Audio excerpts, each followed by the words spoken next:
morning everyone. Today we the students of St. Frick Public School going to perform a play on Vibhajan एक विभीषिका। हिंदुस्तान की इस मिट्टी से तिलक करो, ये धरती है बलिदान की। आओ बच्चों तुम्हें दिखाएं झांकी हिंदुस्तान की, इस मिट्टी से तिलक करो, ये धरती है बलिदान की। वंदे मातरम, वंदे मातरम, वंदे मातरम, वंदे मातरम। दादाजी ये तो कितना अच्छा गा रहे हैं।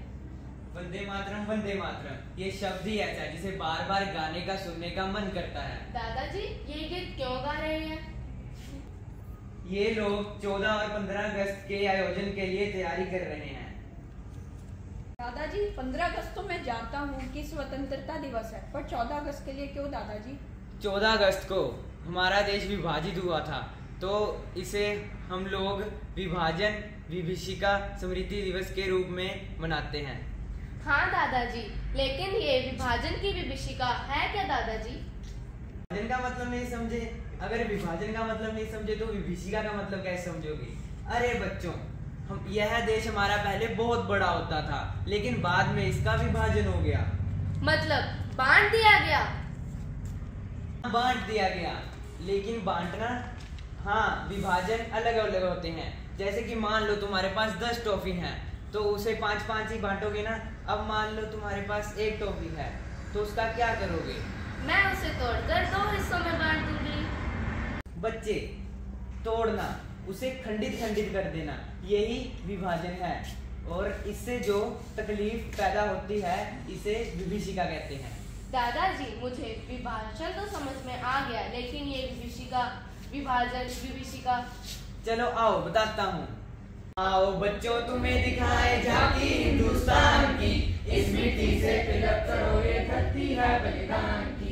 आओ बच्चों तुम्हें दिखाएं झांकी हिंदुस्तान की, इस मिट्टी से तिलक करो, ये धरती है बलिदान की। आओ बैठो, बताता हूँ। विभाजन के बारे में ध्यान से सुनो, बताता हूँ। विभाजन के इतिहासकारों का जो दृष्टिकोण है, गौर से सुनो। हमारे देश को धर्म के नाम पर 2 हिस्सों में बांट दिया गया था। लाखों लोग इस पार से उस पार भागने लगे, चारों तरफ भगदड़ मच गई, लाखों लोग बेघर हो गए। है प्रीत जहाँ की रीत सदा, है प्रीत जहाँ की रीत सदा, मैं गीत वहाँ के गाता हूँ, भारत का रहने वाला हूँ, भारत की बात सुनाता हूँ। है प्रीत जहाँ की रीत सदा। अखंड भारत का विभाजन अभूतपूर्व मानव विस्थापन और मजबूरी में पलायन की एक काला इतिहास है। यह एक ऐसी घटना है जिसमें लाखों लोग अजनबियों के बीच विपरीत परिस्थितियों में एक नया आशियाना तलाश रहे थे। विश्वास और धार्मिक आधार पर एक हिंसक विभाजन की कहानी के अतिरिक्त एक और कहानी की बात की गई है कि कैसे एक जीवन शैली तथा वर्षों पुराने सह अस्तित्व के युग एकदम नाटकीय तरीके से समाप्त हो गया।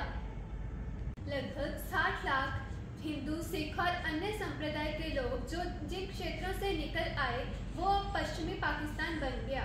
65 लाख मुसलमान पंजाब, दिल्ली और भारत के अनेकों हिस्सों में पश्चिम पाकिस्तान चले गए। 20 लाख हिंदू और अन्य संप्रदाय के लोग पूर्वी बंगाल, जो बाद में पूर्वी पाकिस्तान बन गया, उसको छोड़कर पश्चिम बंगाल आ गए। 1950 में 20 लाख लोग और अन्य संप्रदाय के लोग पश्चिम बंगाल आए। 10 लाख मुसलमान पूर्वी बंगाल छोड़कर पश्चिम पाकिस्तान चले गए। इस विभीषिका में मारे जाने वाले लोगों का आंकड़ा लगभग 5 लाख बताया जाता है, लेकिन अनुमानित यह आंकड़ा 5 से 10 लाख के बीच का है।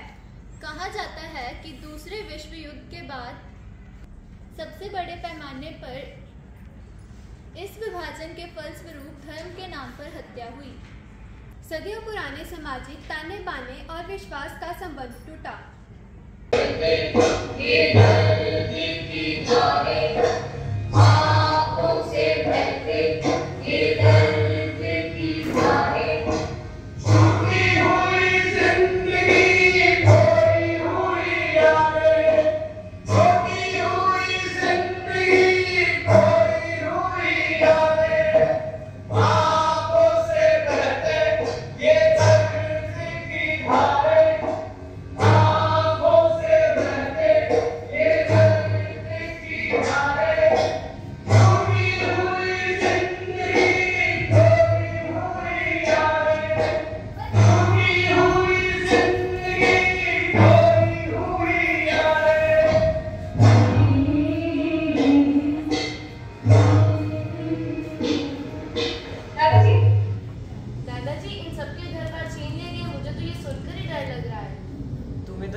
सोचो जो बच्चों वहाँ पे होंगे तो उन पर क्या बीती होगी।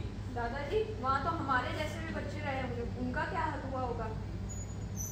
हाँ, तुम्हारे जैसे वहाँ लाखों बच्चे थे जिन्होंने इस दृश्य को अपनी आंखों से देखा और आज भी उस दृश्य को याद करके वो सहर उठते हैं। हमें और बताइए ना दादाजी। बताता हूँ, आओ फिर।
मैं बताता हूँ, मुझे भी मालूम है।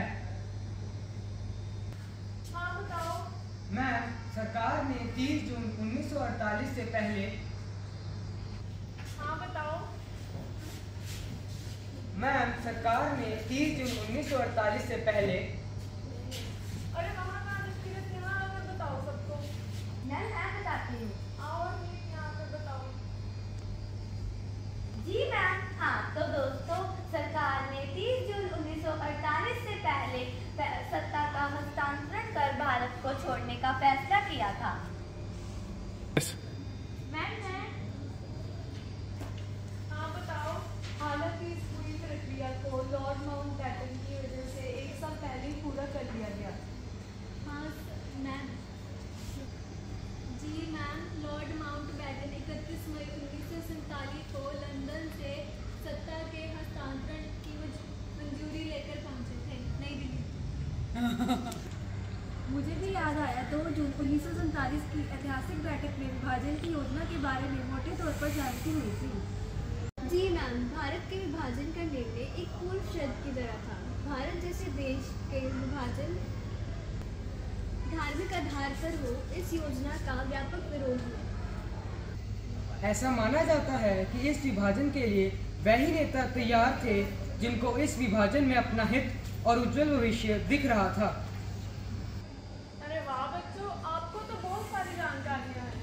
हम आगे की क्लास शुरू करें उससे पहले एक छोटा सा ब्रेक ले लेते हैं। तुम्हारा विभाजन को लेकर क्या ख्याल है? विभाजन को बढ़ावा देने से समाज में सुधार होगा। विभिन्न समुदायों को अपने अपने अधिकार मिलेंगे। नहीं, विभाजन से ऐसा कुछ नहीं होगा। अरे एकता से ही समाज का विकास होता है। अगर हम एकजुट होकर स्मृति के राह पर चलेंगे तो क्यों नहीं होगा? तुम्हारी बातें अच्छी हैं, परंतु वास्तविकता यह है कि विभाजन से ही सब कुछ मुमकिन होगा। नहीं, ऐसा कुछ नहीं है। हम सबको एक साथ प्रगति के पथ पर चलना चाहिए और विभाजन की विवशता को मिटाना चाहिए। तुम्हें क्या लगता है, हम सब मिलकर यह अपना पाएंगे? क्यों नहीं अपना पाएंगे? अगर हम एक साथ चलेंगे तो ज़रूर अपना पाएंगे। यह ही हमारी धरोहर है और हमें इसे संजोकर रखना है। ठीक है, परंतु अखंड भारत विभाजन में और क्या क्या हुआ वो तो बताओ। इसके बारे में तो तुम्हें वही लोग बता सकते हैं जिन्होंने यह भोगा है।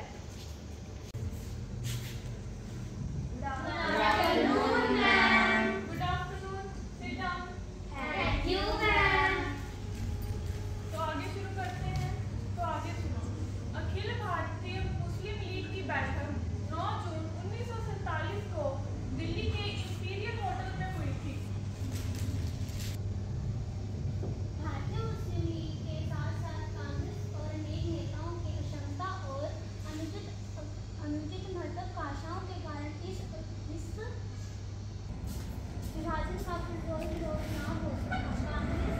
कांग्रेस के नेता पंडित जवाहरलाल नेहरू और मुस्लिम लीग के जिन्ना के आपसी द्वंद्व का नतीजा देश के विभाजन को भोगना पड़ा। अच्छा मैम इसके आगे मेरे को भी मालूम है। अरे जसकिरत, तुमको तो सब कुछ मालूम है। वैसे भी ज्ञान बांटने से बढ़ता है। बांटो ज्ञान। दोस्तों, वहाँ विभाजन की मांग वाला प्रस्ताव लगभग सरस्वती से प्रेरित हुआ, जिसके पक्ष में 300 और विरोध में मात्र 10 मत पड़े। देखते ही देखते भारत और पाकिस्तान बढ़ गए। धर्म के आधार पर बंगाल का पूर्वी हिस्सा भी विभाजित होकर पाकिस्तान में शामिल हो गया। भारत के विभिन्न हिस्सों में 1946 और 47 में हुई हिंसा और क्रूरता के बारे में कई जगह विस्तार से किताबों में लिखा गया है। देखते ही देखते 6 मार्च की सुबह तक रावलपिंडी, मुल्तान समेत पंजाब के सभी शहरों में दंगे फसाद हो गए। पंजाब की तुलना में बंगाल में विस्थापन और पूर्वासन का रूप बिल्कुल अलग था। बंगाल के लोग बहुत अभागे थे। क्यों? क्योंकि उन्हें विस्थापन 2 बार झेलना पड़ा। 2 बार? हाँ, 2 बार। एक बार तो उन सभी को अपना घर बार छोड़कर पूर्वी पाकिस्तान जाना पड़ा। फिर यहाँ से उन्हें पश्चिम बंगाल आना पड़ा। हजारों लोग अपना घर छोड़कर सियालदह चले गए। इतनी आसानी से नहीं पहुँचे। रास्ते में महिलाओं के जेवर छीन लिए गए। उनके साथ तरह तरह से दुर्व्यवहार किया गया। बच्ची, महिलाओं और बुजुर्गों के साथ अमानवीय व्यवहार किया गया। क्या बच्चे, क्या बूढ़े, क्या महिला, सभी के साथ दुर्व्यवहार किया गया। सच में इस दौरान महिलाओं को बहुत नुकसान उठाना पड़ा था। लाखों परिवार अपने परिजनों से बिछड़ गए। कुछ लोग तो यहाँ से जिंदा चढ़े थे और वहाँ पर लाश बनकर उतरे। रोते नहीं बच्चे, चुप हो जाओ। ढाका से आए लोगों का क्या हुआ होगा दादाजी, जिनका सब कुछ लूट गया? इसका भी एक अलग अजब है। ना घर के रहे ना घाट के। ऐसा क्यों? वह अपना घर बार छोड़कर जब दोबारा इस देश में आए तो अपने ही घर में रिफ्यूजी बनकर रहे।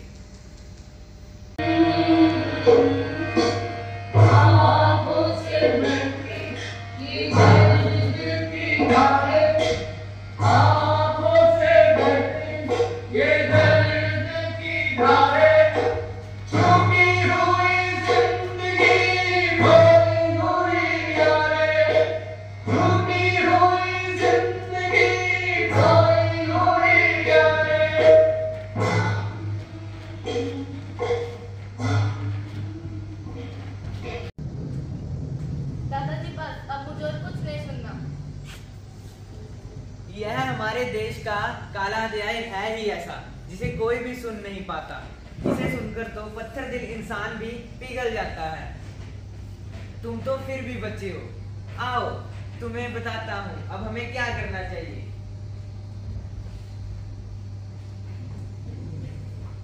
जहाँ जीवन की हर सुबह मुस्कान से पुलकित हो उठती थी, वहाँ का मंजर देख आंसू भी खून हो गए।